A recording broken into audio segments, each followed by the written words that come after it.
याआधी सुद्धा मुद्दा मांडला होता की संघटनेमध्ये इतर लाडक्या बहिणी सुद्धा आहेत ज्या कार्यक्षम आणि सक्षम आहेत, त्यांना सुद्धा संधी मिळाली पाहिजे। त्यामुळे एक व्यक्ती एक पद देण्यात यावं आणि काल ज्या राज्यपाल आमदार नियुक्त झालेत त्यांच्या आम्ही शुभेच्छा दिल्यात आणि ज्या महिला आयोगाच्या चाकणकर मॅडम आहेत त्यांनाही मी शुभेच्छा दिलेल्या आहेत। परंतु एक व्यक्ती एक पद याच्यानुसार न्याय देण्यात यावा, कारण का संघटनेमध्ये ह्या सगळ्या महिला कार्यकर्त्या पदाधिकारी दादांकडे बघून आलेले असतात आणि दादांची ती ताकद एकवटली पाहिजे, संघटनेचं काम चांगलं झालं पाहिजे। परंतु काल ज्या चाकणकर मॅडम मला ज्या बाहेरच्या म्हणल्या, थोडंसं त्यांनी मी जरा हर्ट झाले। मी खरंच जर बाहेरची असेल तर मी बाहेरच जाते ना, परंतु ही पण मी मला जे दुखावलेले ती मी दादांकडे बोलून दाखवलेले आहे। दादांनी मला सांगितलं की मी राष्ट्रवादी काँग्रेस पक्षामध्ये तुम्हाला प्रवेश दिलेला आहे, त्यामुळे तुम्ही परिवारातले आहेत। ह्यात ज्या काही गोष्टी घडलेल्या आहेत त्याच्यावर जो काही निर्णय तो मी व्यवस्थित घेईल, तुम्ही काही काळजी करू नका। तुम्ही जे तुमचं काम आहे ते तुमचं चालू ठेवा आणि मला राज्यपाल नियुक्त आमदार दिलं नाही म्हणून मी नाराज नाही, कारण का मी समजू शकते की जागा 3 आणि इच्छुक 300 आहेत, परंतु संघटना सुद्धा तेवढीच मजबूत झाली पाहिजे आणि पक्षामध्ये एक व्यक्ती एक पदाने न्याय मिळावा, हे आत्ता सुद्धा मी दादांकडे ही मागणी केलेली आहे। दादांनी जे तुम्हाला समजून तुमची घातली त्यावर तुम्ही समाधानी आहात का? तुम्ही कुठला दुसरा निर्णय घेण्याचा विचार करत आहात का? कारण निवडणूक सुद्धा 5 वर्षातून एकदाच येते आणि त्यामुळे प्रत्येकाची इच्छा असते की यात आपल्याला संधी दिली गेली। नक्कीच असते, परंतु राजकीय घडामोडी जर तुम्ही बघितल्या तर तुमच्या लक्षात येईल की काही ठिकाणी एक समजूतदार म्हणून ती भूमिका आपल्याला घ्यावी लागते।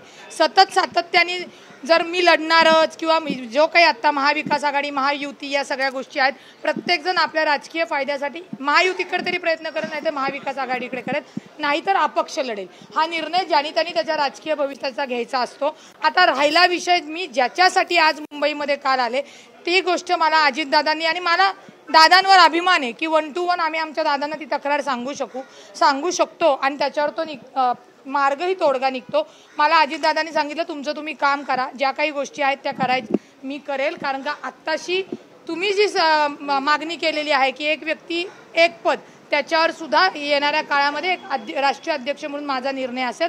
तुम्ही त्याचं टेन्शन घेऊ नका, मनाला लावून घेऊन या गोष्टी होत राहतात, कोण कुणाला बोलतो याही गोष्टी त्या बोललेल्या आहेत। त्याच्यामुळे एवढा जर नेता बोलत असेल तर मग म्हणजे तशी नाराज म्हणजे मी नाराज नव्हतेच, परंतु खंत जी होती की मी राष्ट्रवादीत आलेली आहे, सगळ्या राष्ट्रवादीच्या परिवाराने मला स्वीकारलेले आणि मला एखादी म्हणजे चाकणकर यांच्यासारखी संविधान पदावर जर असताना मला बाहेरची म्हणत असेल तर ओके मी बाहेरची, असा माझा जो एक हे झालता, मग मी बाहेरून लढा देईल। पण त्याच्यावेळी मला दादा बोललेले आहेत आणि नक्कीच दादांच्या सोबत माझ्यासह संघटनेतल्या सर्व महिला भगिनी आहेत, मानकर सुद्धा येऊन गेलेले आहेत, मानकरांशी सुद्धा सविस्तर त्यांची चर्चा झालेली आहे आणि मला त्याच्यावरही त्यांनी तो तोडगा काढलेला आहे। हो, मी जे आतमध्ये त्यांचं चाललं होतं त्याच्यावरनं तरी नक्कीच नाराजी त्यांची ती दूर होईल। त्यांचीही जी अडचण आहे तीही त्यांनी दादांना सांगितलेली आहे, म्हणजे सातत्याने येणाऱ्या अडचणी याच्यावर मार्ग काढण्याचं काम खरं प्रांत अध्यक्षांना पण वेळोवेळी सांगितलं होतं, पण आता थेट अजितदादांकडे त्याची मागणी केलेली आहे। पण आता रुपालीताई यांच्याशी आम्ही जेव्हा त्यांच्याशी संवाद साधला किंवा त्यांना विचारणा केली तर तेव्हा त्यांनी तुमच्या नावाचा जाणीवपूर्वक उल्लेख टाळलेला आहे कुठेतरी, आणि ते असं म्हणाले की महाराष्ट्रभरातल्या भगिनींनी मला आशीर्वाद दिलेला आहे, त्यामुळे एखादी जर माझ्या विरोधात बोलत असेल तर त्याकडे फारसं मी लक्ष देते। मी पुन्हा सांगते की त्यांना महिला आयोगावर फेर नियुक्ती दिल्यावर मी अभिनंदन केलेलं आहे, ते सगळ्यात आधी पक्षातल्या ज्या त्यांच्या इतर भगिनी आहेत त्यांच्यामध्ये, परंतु माझा महिला आयोगाचा विषयच नाहीये तर माझा नाराजीचा संबंध येतो कुठं? त्या का स्वतःवर ओढून घेत आहेत, का गैरसमज करून घेत आहेत? त्यांना मी शुभेच्छा दिलेल्या, मी संघटनेच्या बाबतीत जसं मागच्या वेळेला त्यांना आयोगाचं पद असताना प्रदेशाध्यक्ष दिलं, निरीक्षक दिलं, प्रवक्ते दिलं, स्टार प्रचारक दिलं, त्याच्यावरनं एक पद एक व्यक्ती न्याय द्यावा आणि माझ्याच एकटीला रुपाली पाटील ठोंबरेला नाही तर राष्ट्रवादी काँग्रेस पक्षामध्ये माननीय अजितदादांकडे ज्या महिला भगिनी आहेत त्या सगळ्यांना न्याय देण्यासाठी सांगितलेलं आहे। रुपाली पाटील फक्त धाडसानी पहिली बोलणारी महिला ठरली, बाकीच्या सगळ्या आता बोलतात। तुमची नाराजी रुपाली चाकणकर यांच्या विरोधात नाहीये, थेट पक्षाने घेतलेल्या निर्णयाविरोधात आहे असं म्हणायचं नाही? पक्षाने घेतलेल्या, पक्षाने आता एक पद एक व्यक्ती असा न्याय द्यावा याच्यावर माझं म्हणणं होतं. ते चाकणकरांनी अंगावर ओढून घेतलेलं आहे. रुपाली पाटील ठोंबरेंनी महिला आयोग पाहिजे सांगितलं नव्हतं आणि ती घेणारी नाही. मी सभागृहातली महिला आहे, त्याच्यामुळे लोकांमधनं निवडून येण्याचं जे कौशल्य ते आमच्याकडं आहे, ते काम आमच्याकडं आहे. त्याच्यामुळे हा गैरसमज त्या ज्या करून घेत आहेत तो त्यांनी सोडावा.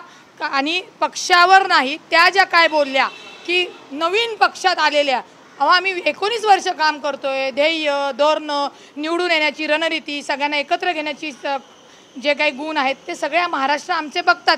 त्यामुळे त्यांनी मागे एक आणि समोर एक सांगण्यापेक्षा खुल्लेम-खुल्ला चर्चा करून सांगावी की त्यांना माझी अडचण काय आहे. म्हणजे सगळ्या एकत्र येतोय म्हणून अडचण आहे का त्यांना विधान परिषद मिळाली नाही म्हणून ती अडचण आहे, तो त्यांचा प्रश्न आहे. एक महत्त्वाचा प्रश्न आहे की तुम्ही म्हणतात की आम्ही लोकांमधून सभेवर जाणारे लोक आहोत.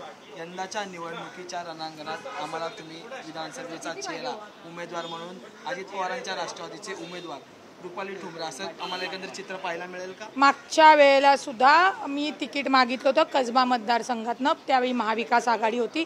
आत्ताच्या याला महायुती आहे, त्यामुळे महायुतीमध्ये अजून किती पाण्याखालून किती पुलाखालून पाणी जाणारे मला माहीत नाही आहे.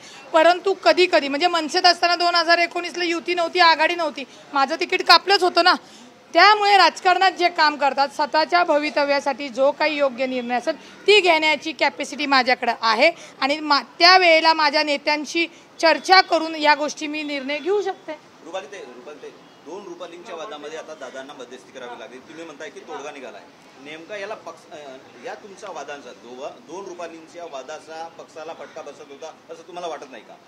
मुळामध्ये मी सांगू का, आमच्यात वादच नव्हते.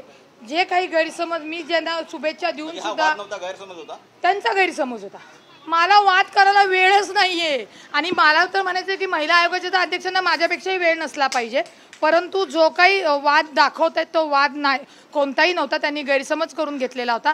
फक्त जो मला काल विषय त्या बोलल्या त्याच्यावर मी दादांशी थेट बोललेली आहे. मला चाकणकरांशी बोलायची गरज वाटली नाही आणि माझा संबंधही नाही आहे. मी जर टीकाच केली नाही तर मी त्या टीकेला त्यांना उत्तर का देऊ?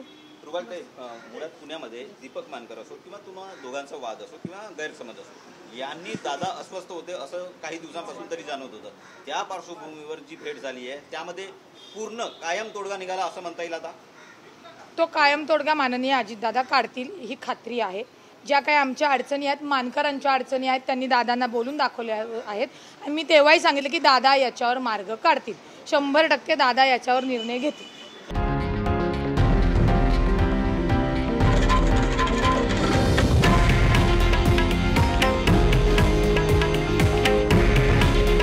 हे आहे देशातील नंबर 1 न्यूज नेटवर्क आणि आपण पाहत आहात TV9 मराठी. काळजी तुमची, हित महाराष्ट्राचं.